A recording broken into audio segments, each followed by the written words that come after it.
main story here tonight, tariffs and the global turmoil that we've been telling you Dek, about. Because kamu udah dengar belum literally in the tentang last couple of kebijakan tarif minutes, impor baru we're hearing that yang President dikeluarkan Trump Amerika has announced kepada that banyak there will negara? be a Kira-kira apa ya dampaknya? 90-day pause Aku udah on dengar sih, reciprocal tapi tariffs aku kurang for all paham countries except China. tentang He's berita saying, let's tersebut. find out more from Simon Jack. What do we know? Kita harus nanya siapa ya? It looks like the US has blinked Hai because in the guys. last few minutes I'm Halo. just looking at the markets now. Ih, They've ngapain nih? rocketed up. Kami baru aja The baca berita US tentang stock was kebijakan down tarif impor 6% baru on that news yang dikeluarkan that oleh they Trump will atau pause negara 90 Amerika. days of Kira-kira the kamu countries ngerti that nggak? have not retaliated. Aku ngerti Is sih, putting soalnya tariffs dulu up aku sering on ngikutin China, ini berita but for ini. countries Oh ya? like the UK Nah, mau kita bahas nggak? retaliated. Boleh? Boleh.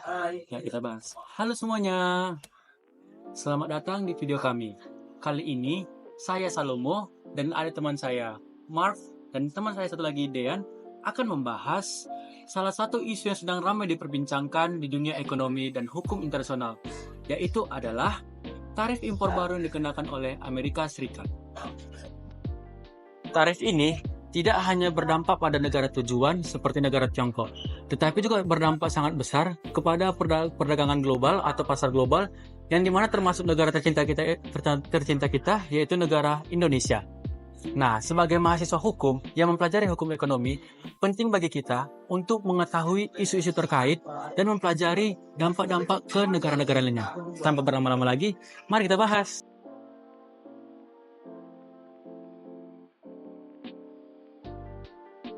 Sejak beberapa tahun terakhir, Amerika memang terus melakukan tarif impor terhadap barang-barang yang masuk ke negaranya. Tujuannya jelas, untuk melindungi industri dalam negeri dan juga untuk menekan defisit anggaran. Beberapa tarif impor yang memiliki dampak besar contohnya terjadi pada tahun 2024, di mana Amerika Serikat memberikan tarif impor terhadap barang elektronik yang masuk ke Tiongkok sebesar 25%. Kemudian, Tiongkok kembali memberi balasan, yaitu dengan melakukan hal yang sama, dengan memberi tarif impor kepada barang yang masuk ke negaranya. Jadi, dapat kita simpulkan bahwa ini bukan tentang perdagangan biasa. Ada implikasi hukum dan juga ada masalah mengenai perdagangan yang adil.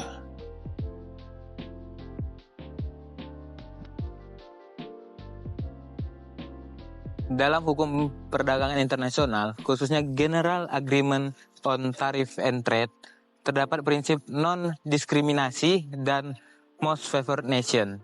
Prinsip ini mengharuskan negara anggota WTO untuk memperlakukan perlakuan yang sama kepada mitra dagangnya. Misalnya Amerika ini tidak memberikan tarif yang lebih rendah kepada A, tetapi memberikan tarif yang lebih rendah kepada B. Ini termasuk pelanggaran. Penerapan tarif sepihak yang dilakukan tanpa forum atau sengketa-sengketa resmi dari WTO akan melanggar prinsip-prinsip tersebut. Apalagi jika bertujuan untuk melemahkan ekonomi negara tertentu. Hal inilah yang membuat banyak negara-negara menilai AS ingin melemahkan ekonomi negara yang telah dibangun bersama.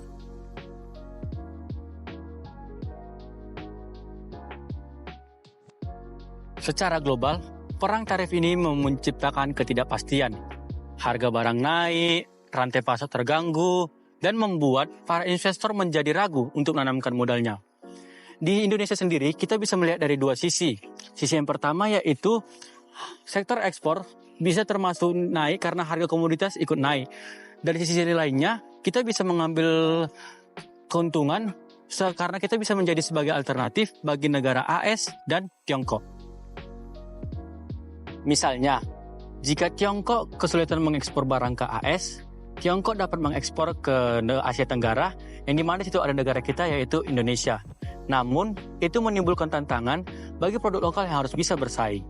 Dari sisi hukum ekonomi nasional, kita juga perlu memperkuat kebijakan anti-dumping dan memperkuat pengamanan perdagangan agar kita tidak kebanjiran produk asing akibat perang tarif tersebut.